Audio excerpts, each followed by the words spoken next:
तीसरे वर्ष के चौथे महीने के 5वें दिन मैं बंदियों के बीच कबार नदी के तट पर था।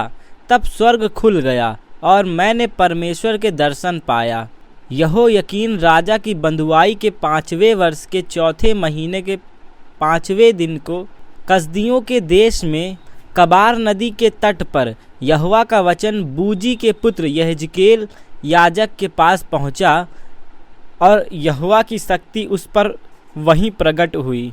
जब मैंने देखने लगा तो क्या देखता हूँ कि उत्तर दिशा से बड़ी घटा और लहराती हुई आग सहित बड़ी आंधी आ रही है और घटा के चारों ओर प्रकाश और आग के बीचों बीच में झलकाया हुआ पीतल का कुछ दिखाई देता है और उसके बीच से 4 जीवधारियों के समान कुछ निकले। उनका रूप मनुष्य के समान था, परंतु उनमें हर एक के 4-4 मुख और 4-4 पंख थे। उनके पांव सीधे थे और उनके पांवों के तलवे बछड़ों के खुरों के थे और वे झलकाए हुए पीतल के समान चमकते थे। उनके चारों ओर पंखों के नीचे मनुष्य के से थे। उन चारों के मुख और पंख इस प्रकार के थे, उनके पंख एक दूसरे से परस्पर मिले हुए थे। वे अपने अपने सामने सीधे ही चलते हुए मुड़ते नहीं थे। उनके सामने एक मुखों का रूप मनुष्य का सा था और उन चारों के दाहिने ओर के मुख सिंह के से, बाईं ओर के मुख बैल के से और चारों के पीछे एक मुख उकाब पक्षी के से थे। उनके चेहरे ऐसे ही थे। उनके मुख और पंख ऊपर की ओर अलग अलग थे। एक एक जीवधारी के 2-2 पंख थे जो एक दूसरे के पंखों से मिले हुए थे और 2-2 पंखों से उनका शरीर ढपा हुआ था। वे सीधे अपने सामने ही चलते थे। जिधर आत्मा जाना चाहता था वे उधर ही जाते थे और चलते समय मुड़ते नहीं थे। जीवधारियों के रूप अंगारों और जलती हुई मसालों के समान दिखाई देते थे और वह आग जीवधारियों के बीच इधर उधर चलती फिरती हुई बड़ी प्रकाश देती रही और उस आग से बिजली निकलती थी। जीवधारियों का चलना फिरना बिजली का सा था। जब मैं जीवधारियों को देख ही रहा था तो क्या देखा कि भूमि पर उनके पास चारों मुखों की गिनती के अनुसार एक एक पहिया था। पहियों का रूप और बनावट फिरोज की सी और चारों ओर एक ही रूप था और उनका रूप और बनावट ऐसी थी जैसे एक पहियों के बीच दूसरा पहिया हो। चलते समय वे अपने चारों ओर चल सकते थे और चलने में मुड़ते नहीं थे। उन चारों पहियों के घेरे बहुत बड़े और डरावने थे और उनके घेरों में चारों ओर आंखें ही आंखें भरी हुई थी। जब जीवधारी चलते थे तब पहियां भी उनके साथ चलते थे और जब जीवधारी भूमि पर से उठते थे तब पहियां भी उठते थे। जिधर आत्मा जाना चाहती उधर ही वे जाते थे और पहियां जीवधारियों के साथ उड़ते थे, क्योंकि उनकी आत्मा पहियों में थी। जब वे चलते थे तब हे भी चलते थे और जब वे खड़े होते थे तब वे भी खड़े होते थे और जब वे भूमि पर से उठते थे तब पहियां भी उनके साथ उठते थे, क्योंकि जीवधारियों की आत्मा पहियों में थी। जीवधारियों के सिरों के ऊपर आकाश मंडल का सा कुछ था जो बर्फ के समान भयानक रीति से चमकता था और वह उनके सिरों के ऊपर फैला हुआ था। आकाश मंडल के नीचे उनके पंख एक दूसरे की ओर सीधे फैले हुए थे और एक एक जीवधारी के 2-2 और पंख थे जिनसे उनके शरीर ढपे हुए थे। उनके चलते समय उनके पंखों की फड़फड़ाहट की आहट मुझे बहुत से जल या सर्वशक्तिमान की वाणी या सेना के हलचल की सी सुनाई पड़ती थी और जब वे खड़े होते थे तब उनके पंख लटक जाते थे। फिर उनके सिरों के ऊपर जो आकाश मंडल था उनके ऊपर से एक शब्द सुनाई पड़ता था, और जब वे खड़े होते थे तब अपने पंख लटका लेते थे। वे आकाश मंडल उनके सिरों के ऊपर था। उसके ऊपर मानो कुछ नीला का बना हुआ सिंहासन था। इस सिंहासन के ऊपर मनुष्य के समान कोई दिखाई देता था। उसकी कमर से लेकर ऊपर की ओर मुझे मानो झलकाया हुआ पीतल सा दिखाई पड़ा, और उसके भीतर और चारों ओर आँख सी दिखाई पड़ी थी।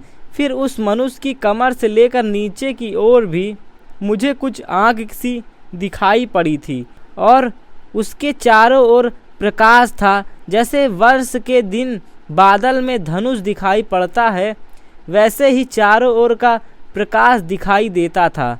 यहोवा के तेज का रूप ऐसा ही था। उसे देखकर मैं मुंह के बल गिरा। तब मैंने एक शब्द सुना जैसे कोई बातें करता है। उसने मुझसे कहा, हे मनुष्य के संतान, अपने पांवों के बल खड़ा हो और मैं तुझसे बातें करूँगा। जैसे ही उसने ये कहा, त्यों ही आत्मा ने मुझ में समाकर मुझे पाँव के बल खड़ा कर दिया, और जो मुझसे बातें करता था मैंने उसकी सुनी। उसने मुझसे कहा, हे मनुष्य के संतान, मैं तुझे इज़राइलियों के पास अर्थात बलवा करने वाली जातियों के पास भेजता हूँ, जिन्होंने मेरे विरुद्ध बलवा किया है। उनके पुरखा और वे भी आज के दिन तक मेरे विरुद्ध अपराध करते चले आए हैं।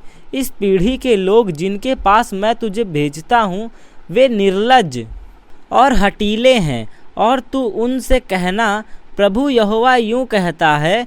इससे वे जो बलवा करने वाले घराने के हैं, चाहे वे सुने या ना सुने, तो भी वे इतना जान लेंगे कि हमारे बीच एक भविष्यद्वक्ता प्रकट हुआ है। हे मनुष्य के संतान, तू उनसे ना डरना। चाहे तुझे कांटों, उटकटारों और बिच्छू के बीच भी रहना पड़े, तो भी उनके वचनों से ना डरना। यद्यपि वे विद्रोही घराने के हैं, तो भी ना तो उसके घरानों से डरना, और ना उनके मुंह देखकर तेरा मन कच्चा हो। इसलिए चाहे वे सुने या ना सुने, तो भी तू मेरे वचन उनसे कहना। वे तो बड़े विद्रोही हैं। परंतु हे मनुष्य के संतान, जो मैं तुझसे कहता हूँ उसे तू सुन ले। उस विद्रोही घराने के समान तू भी विद्रोह ना करना। जो मैं तुझसे देता हूँ उसे मुंह खोलकर खा ले। तब मैंने दृष्टि की और क्या देखा कि मेरी ओर एक हाथ बढ़ा हुआ है, और उसमें एक पुस्तक है। उसको उसने मेरे सामने खोलकर फैलाया, और वह दोनों ओर लिखी हुई थी, और जो उसमें लिखा था वे विलाप और शोक और दुख भरे वचन थे। तब उसने मुझसे कहा, हे मनुष्य के संतान, जो तुझे मिला है उसे खा ले, अर्थात इस पुस्तक को खा, तब जाकर इज़राइल के घराने से बातें कर। इसलिए मैंने मुंह खोला और उसने वह पुस्तक मुझे खिला दी। तब उसने मुझसे कहा, हे मनुष्य के संतान, यह पुस्तक जो मैं तुझे देता हूँ उसे पचा ले और अपनी अतड़ियों इससे भर ले। अतः मैंने उसे खा लिया और मेरा मुंह में वह मधु के तुल्य मीठी लगी। फिर उसने मुझसे कहा, हे मनुष्य के संतान, तू इज़राइल के घराने के पास जाकर उनको मेरे वचन सुना, क्योंकि तू किसी अनोखी बोली या कठिन भाषा वाली जाति के पास नहीं भेजा जाता है, परंतु इज़राइल ही के घराने के पास भेजा जाता है। अनोखी बोली या कठिन भाषा वाली बहुत सी जातियों के पास जो तेरी बात समझ ना सके, तू नहीं भेजा जाता। निसंदेह यदि मैं तुझे ऐसों के पास भेजता तो वे तेरी सुनते, परंतु इज़राइल के घराने वाले तेरी बातों से इनकार करेंगे। वे मेरी भी सुनने से इनकार करते हैं। इसलिए इज़राइल का सारा घराना ढीठ और कठोर मन का है। देख, मैं तेरे मुख को उनके मुख के समान और तेरे माथे को उनके माथे के समान ढीठ कर देता हूँ। मैं तेरे माथे के हीरे के तुल्य कड़ा कर देता हूँ, जो चकमक पत्थर से भी कड़ा होता है। इसलिए तू उनसे ना डरना और ना उनके मुंह देखकर तेरा मन कच्चा हो, क्योंकि वे विद्रोही घराने के हैं। फिर उसने मुझसे कहा, हे मनुष्य के संतान, जितने वचन मैं तुझे कहे वे सब हृदय में रख और कानों से सुन, और उन बंदियों के पास जाकर जो तेरे भाई हैं उनसे बातें करना और कहना, प्रभु यहोवा यूँ कहता है, चाहे वे तुझे सुने या ना सुने। तब आत्मा ने मुझे उठाया और मैंने अपने पीछे बड़ी गड़गड़ाहट के साथ एक शब्द सुना, यहोवा के वचन से उसका तेज धन्य है।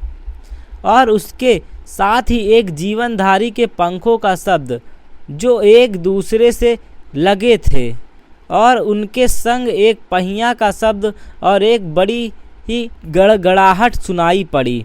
तब आत्मा मुझसे उठकर ले गया और मैं कठिन दुख से भरा हुआ और मन में जलता हुआ चला गया, और यहोवा की शक्ति मुझ में प्रबल थी। और मैं उन बंदियों के पास आया जो कबार नदी के तट पर तेलाबीम में रहते थे, और वहाँ मैं 7 दिन तक उसके बीच व्याकुल होकर बैठा रहा। 7 दिन के व्यतीत होने पर यहोवा का यह वचन मेरे पास पहुँचा, हे मनुष्य के संतान, मैंने तुझे इज़राइल के घराने के लिए पहरुए नियुक्त किया है। तू मेरे मुँह की बात सुनकर उन्हें मेरे ओर से चिताना। जब मैं दुष्ट से कहूँ तू निश्चय मरेगा, और यदि तू उसको ना चिताए और ना दुष्ट से ऐसी बात कहे जिससे कि वह सचेत हो और अपना दुष्ट मार्ग छोड़कर जीवित रहे, तो वह दुष्ट अपने अधर्म में फंसा हुआ मरेगा, परंतु उसके खून का लेखा मैं तुझी से लूँगा। पर यदि तू दुष्ट को चिताए और वह अपनी दुष्टता और मार्ग से ना फिरे, तो वह तो अपने अधर्म में फंसा हुआ मर जाएगा, परंतु तू अपने प्राणों को बचाएगा। फिर जब धर्मी जन अपने धर्म से फिर कर कुटिल काम करने लगे और मैं उसके सामने ठोकर रखूं, तो वह मर जाएगा, क्योंकि तूने उसको नहीं चिताया, इसलिए वह अपने पाप में फंसा हुआ मरेगा। और जो धर्म के कर्म उसने किए हों उसकी सुधि ना ली जाएगी, पर उसके खून का लेखा मैं तुझी से लूँगा। परंतु यदि तू धर्मी को ऐसा कहकर चिताए कि वह पाप ना करे और वह पाप से बच जाए, तो वह चितौनी को ग्रहण करने के लिए निश्चय जीवित रहेगा और तू अपने प्राण को बचाएगा।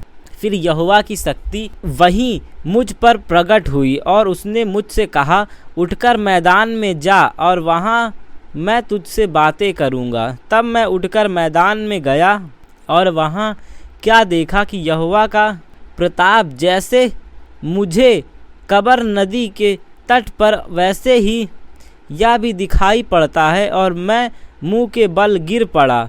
तब आत्मा ने मुझसे समाकर मुझे पाँवों के बल खड़ा कर दिया।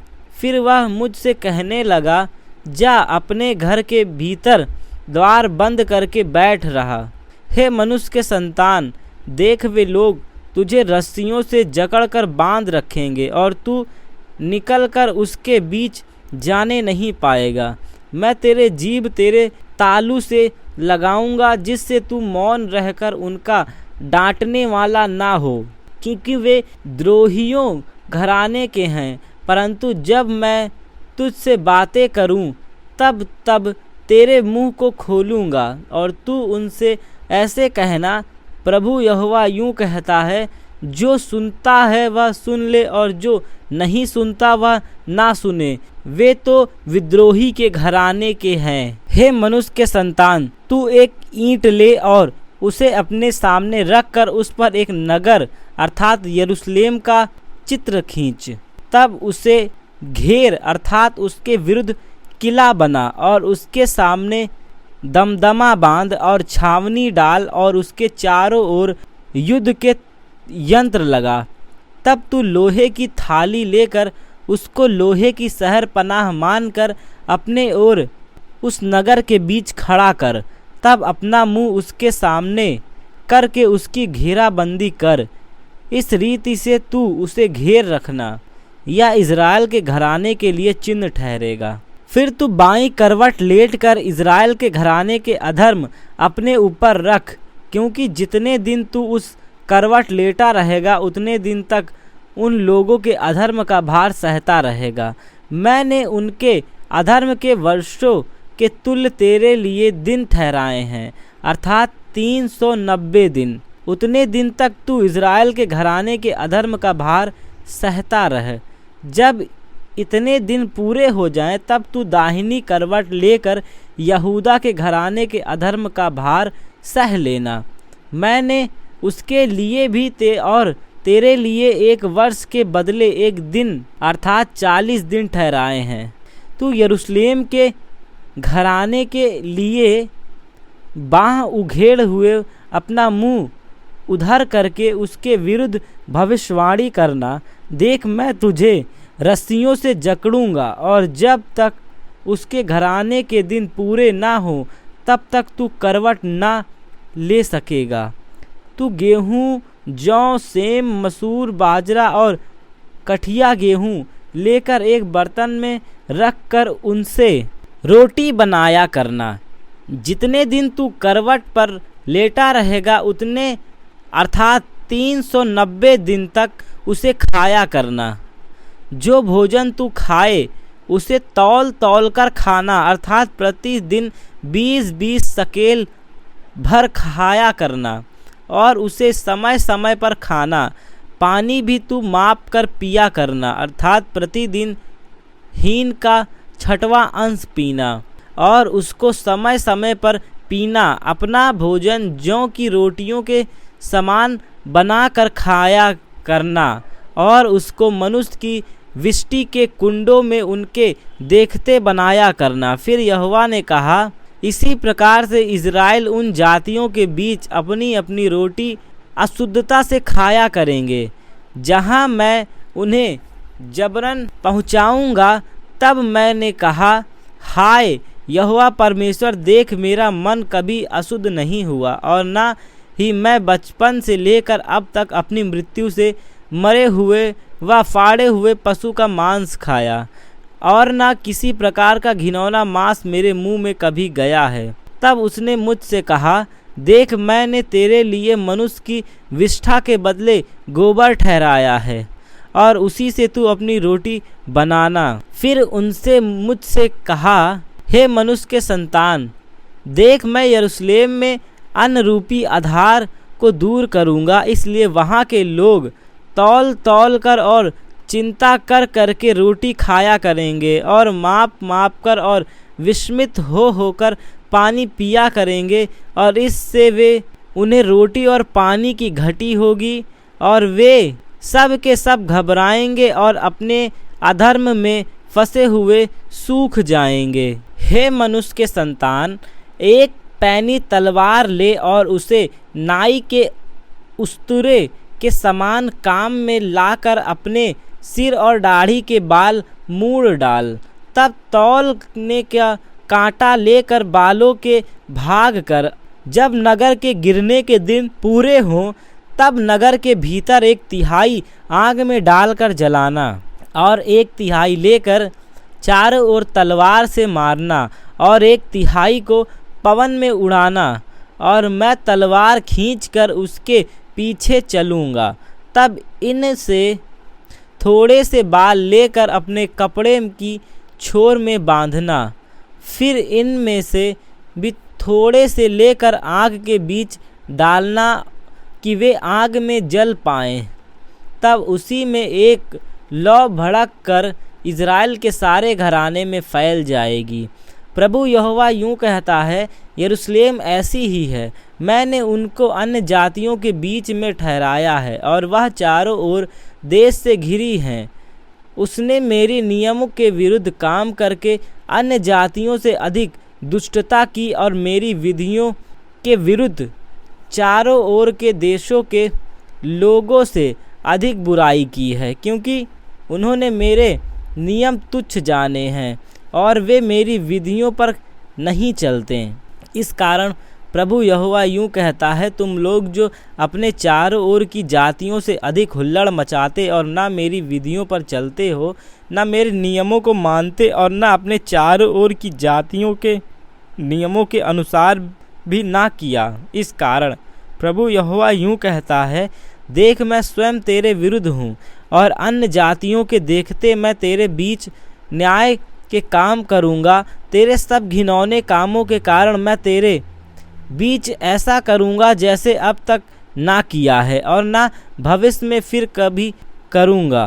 इसलिए तेरे बीच बच्चे और अपने बाप और बाप अपने बच्चे का मांस खाएंगे और मैं तुझको दंड दूंगा और तेरे सब बच्चे हुओं को चारों ओर तितिर बितिर करूँगा। इसलिए प्रभु यहोवा की यह वाणी है कि मेरे जीवन की सौगंध, इसलिए कि तूने मेरे पवित्र स्थान को अपनी सारी घिनौनी मूर्तों और सारे घिनौने कामों से अशुद्ध किया है, मैं तुझे घटाऊंगा और तुझ पर दया की दृष्टि ना करूंगा और तुझ पर कुछ भी कोमलता ना करूंगा।